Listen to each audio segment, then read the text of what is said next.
Welcome children. Today we are going to discuss the chapter circles for class 10. Circles.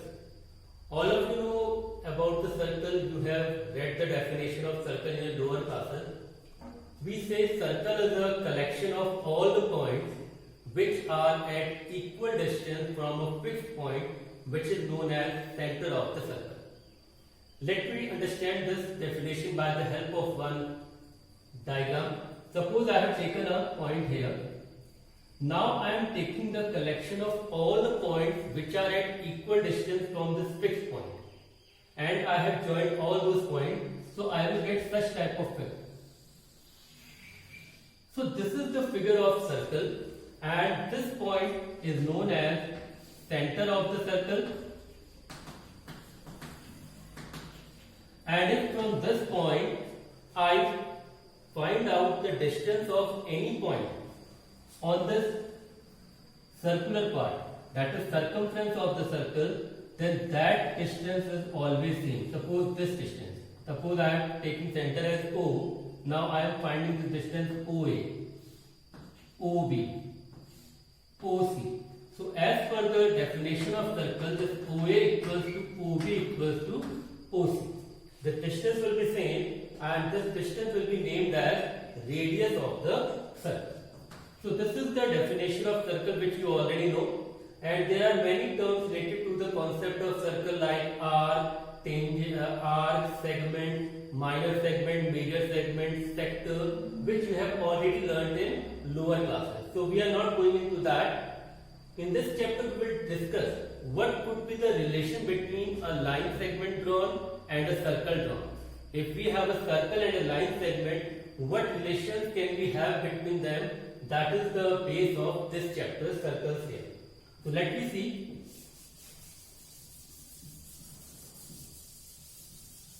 Suppose I have drawn a circle here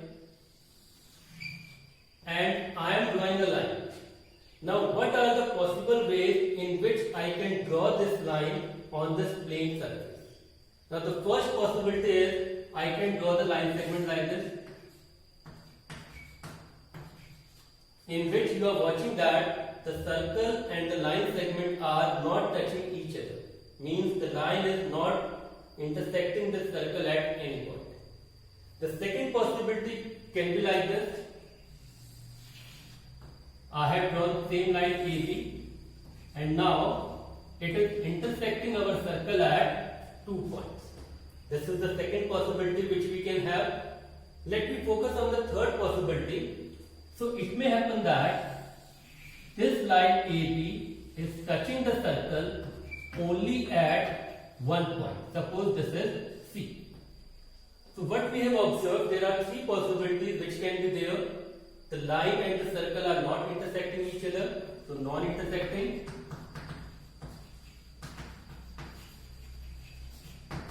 Second possibility is the line segment may intersect our circle at 2 points. In that condition, this line segment is called as secant. So secant is a line segment which intersect our circles at 2 points.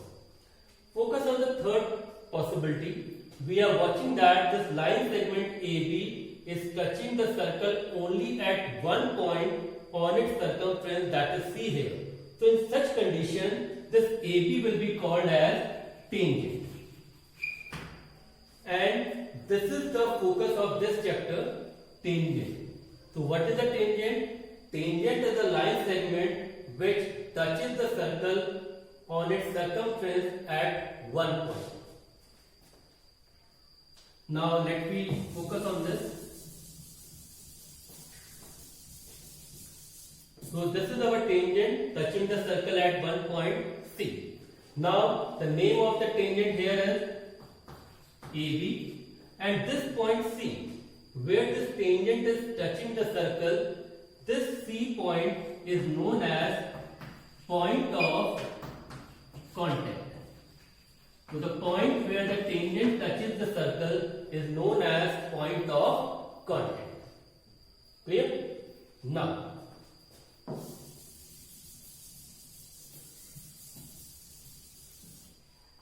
Suppose I have drawn the circle. I have taken a point here. So how many lines can be drawn passing through this point touching the circle? So we can see that only one line will be there which can be passing from this point touching the circle. If you will try to draw more lines like this way, so they are touching the circle at more than one point. So there is only one line at any point on the circumference of the circle which touches the circle only at one point.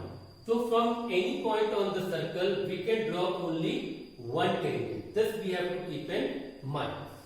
Now there are many theorems related to this topic. So let me focus our discussion on the first theorem related to the tangent to a circle. Suppose we have taken a circle here and drawn a tangent like this, named as AB. Center of the circle we have taken as O, and this point of contact we have taken at C. Now, if we will join this center to this point of contact, so we will obtain OC, that is the radius of the circle. Now the theorem says that this radius from center to the point of contact will make an angle of 90 degree to this tangent at the point of contact. Means this angle will be of 90 degree, and this is our first theorem. So what is the theorem? The radius from the center to the point of contact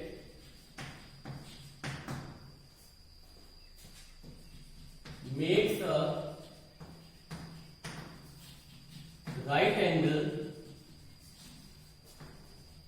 with tangent at point of contact. So this is our theorem, and let me discuss the proof of this theorem now. Now for discussing the proof of this theorem, what we are going to do, we are going to take certain points on this line segment AB, else of point C. Suppose we have taken a point here D, here E, and suppose on the left side we have taken a point F.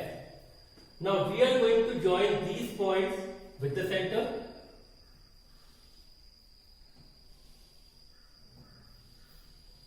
And suppose these points we have taken where they are intersecting as G, H and R. Clear? So first of all, given, we are being given here circle with center O and radius R, AB is tangent. Now what we have to prove?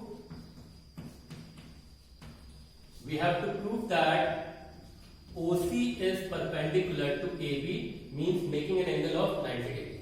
So we have taken, take point F, D, E on AB and join at center O.